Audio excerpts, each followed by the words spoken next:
Ya, semangat pagi semuanya. Apa kabar? Saya Esi Malaisari Sakti akan menjelaskan untuk mata kuliah riset operasional dengan bahasan linear programming.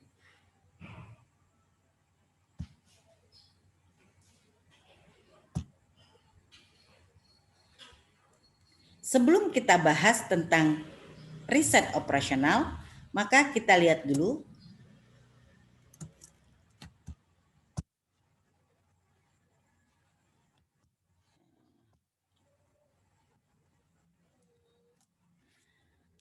apa itu riset operasional. Jadi riset operasional adalah suatu metode untuk memecahkan masalah yang timbul dari suatu operasi bisnis.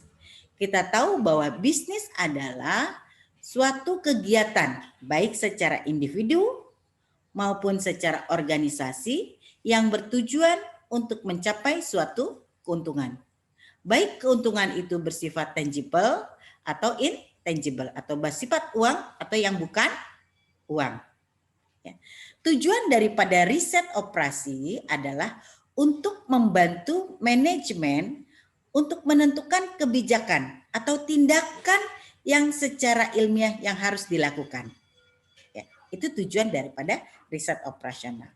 Jadi untuk memecahkan masalah dengan riset operasional ini menggunakan matematika dan logika.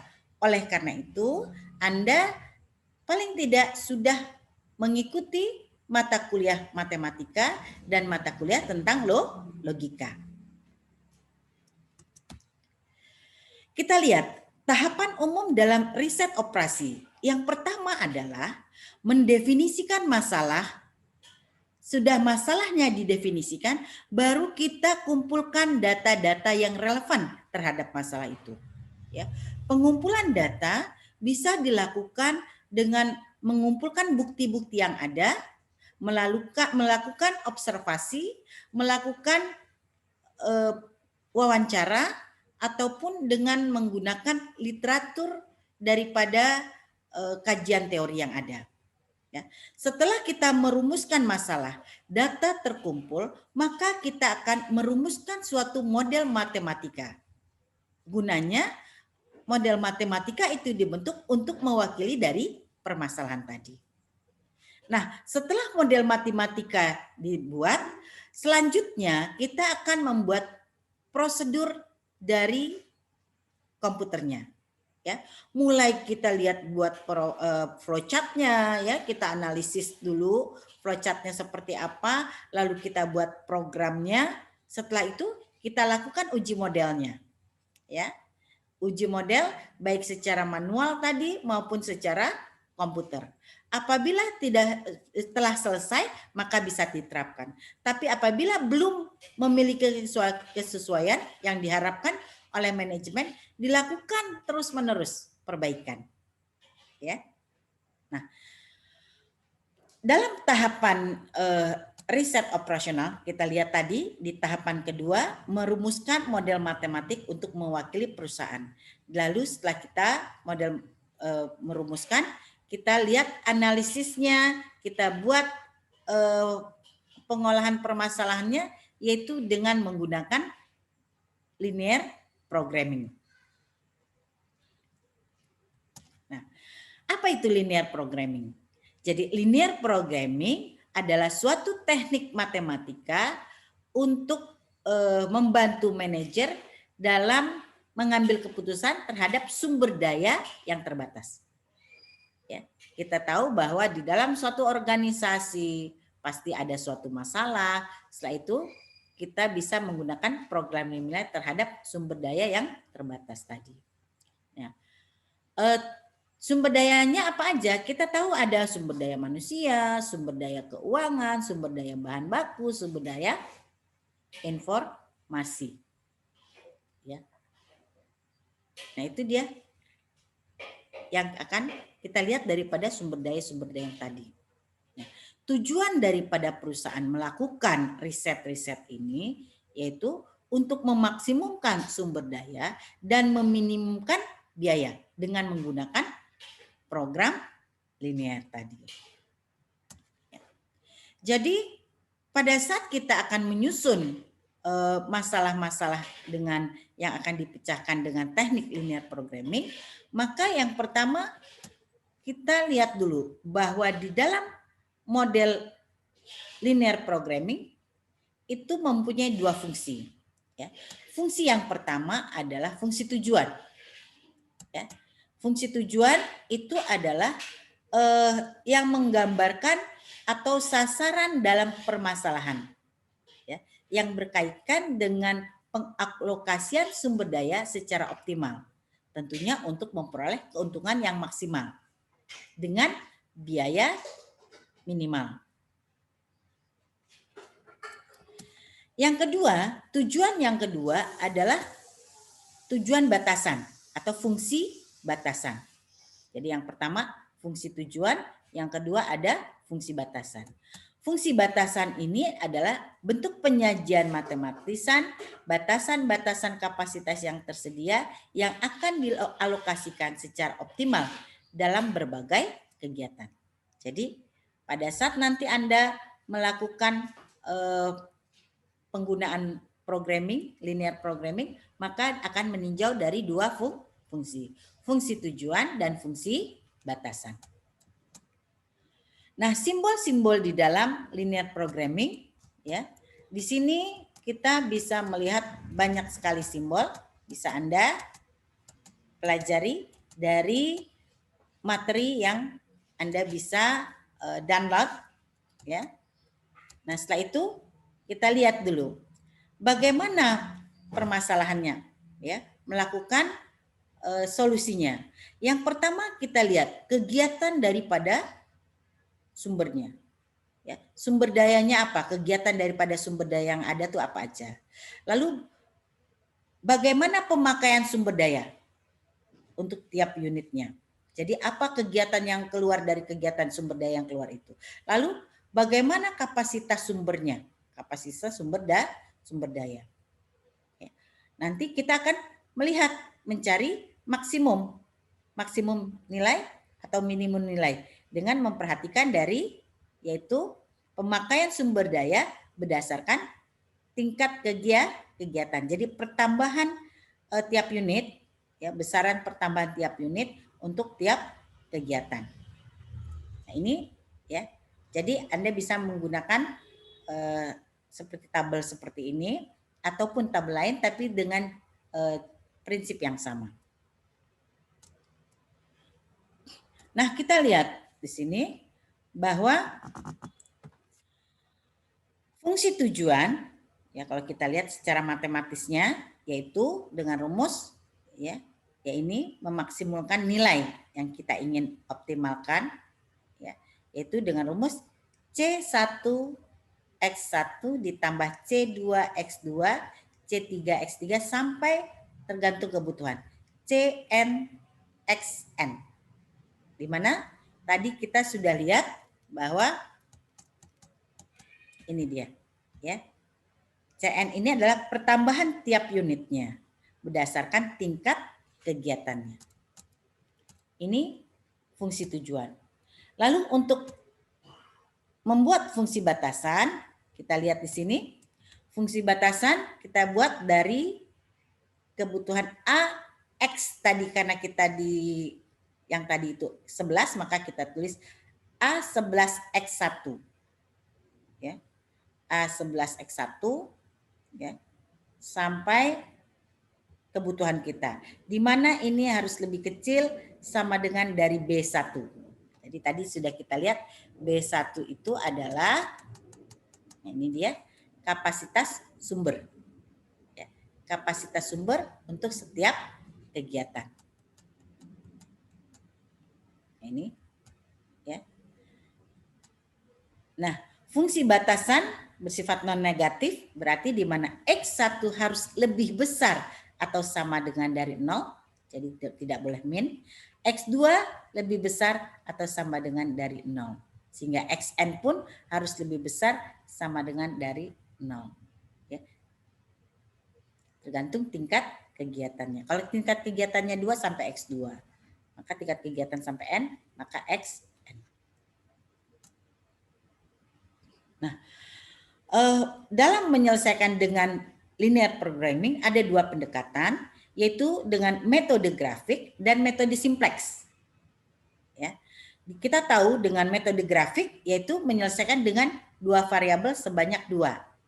Ya, X1, X2 atau kita bisa kalau dulu di matematik XY gitu ya. Jadi di sini X1 atau dan X2.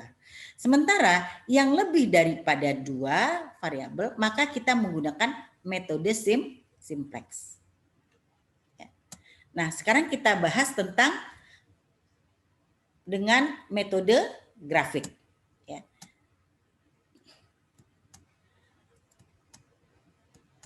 Ya, di dalam linear programming dengan metode grafik, yaitu untuk mencapai fungsi tujuan maksimal, kita formulasikan permasalahannya, ya, sehingga langkah-langkah dalam memformulasikan model linear programming, yang pertama harus pahami secara keseluruhan masalah manajerial yang dihadapi. Ya, ini dengan metode grafik nih. Apa sih yang menjadi masalahnya? Lengkapi tujuannya dan lengkapi kendalanya. Jadi kita harus tahu tujuannya mau apa nih, ya. Lalu apa yang menjadi kendalanya? Itu yang harus diperhatikan, ya.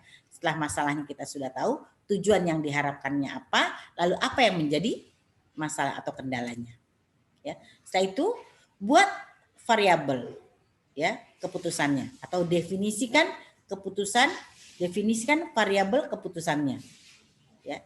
Kita siapkan variabel, gunakan variabel keputusan untuk merumuskan fungsi tujuan dan fungsi kendala secara matematis.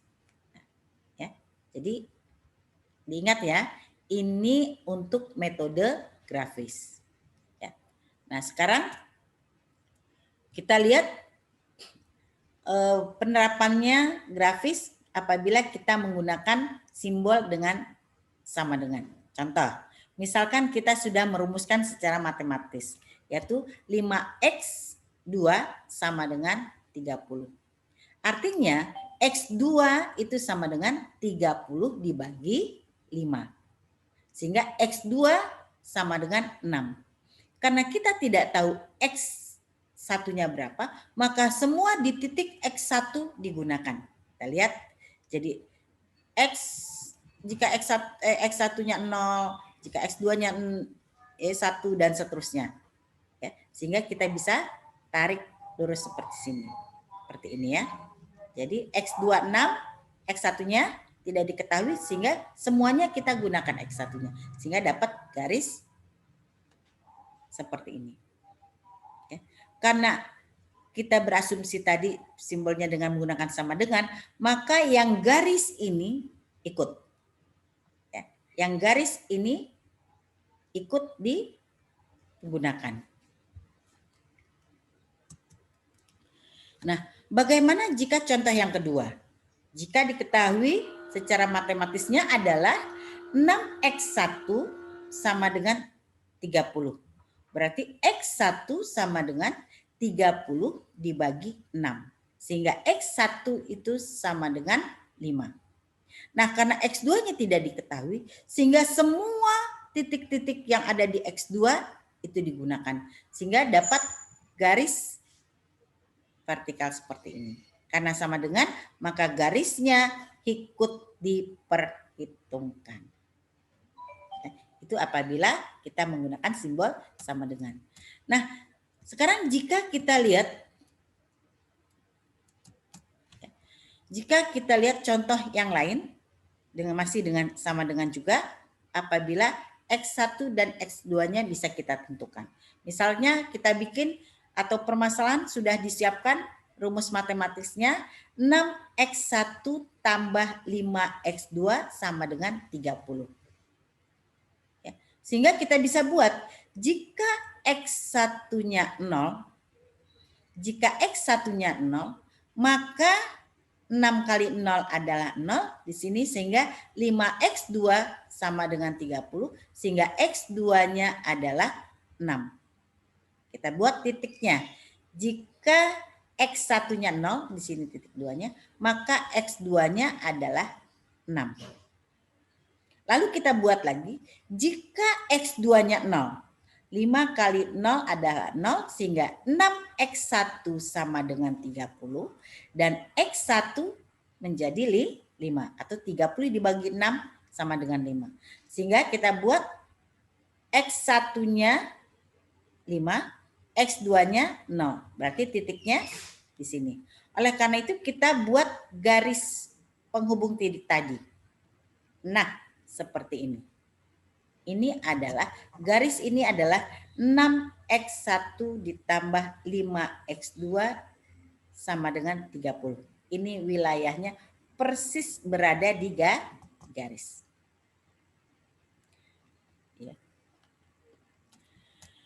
Nah, kalau lebih kecil seperti tadi sama, maka yang dihitung adalah yang di bawah garis karena tidak menggunakan sama dengan, lebih kecil, sehingga yang di garis tidak dihitungkan, hanya yang di bawah garis. Ya. Perhatikan sini, kalau lebih kecil secara vertikal berarti di samping garisnya tidak dihitung karena lebih kecil. Demikian juga seperti ini, yang lebih kecil. Ya. Kalau lebih besar, maka dia yang horizontal tadi di atasnya, tapi di garisnya tidak diperhitungkan. Ya. Begitu juga untuk contoh yang kedua, yang vertikal, maka dia lebih ke kanan. Ya, ke kanan dia lebih besar, garisnya juga tidak diperhitungkan. Nah, kalau yang sama dengan, maka garisnya diperhitungkan. Ya.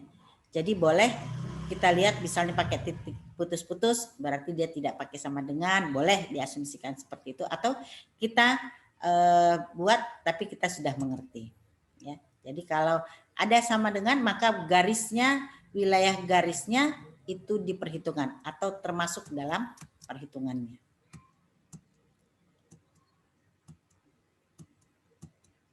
Ya, ini sama ya.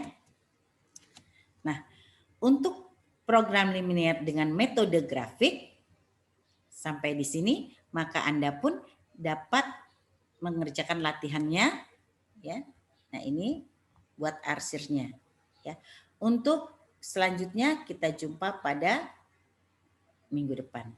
Sekian, semangat pagi. Wassalamualaikum warahmatullahi wabarakatuh. Demikianlah penjelasan untuk linear programming. Sampai di metode grafik. Saya Esi Malaisari Sakti mengucapkan selamat belajar. Wassalamualaikum warahmatullahi wabarakatuh.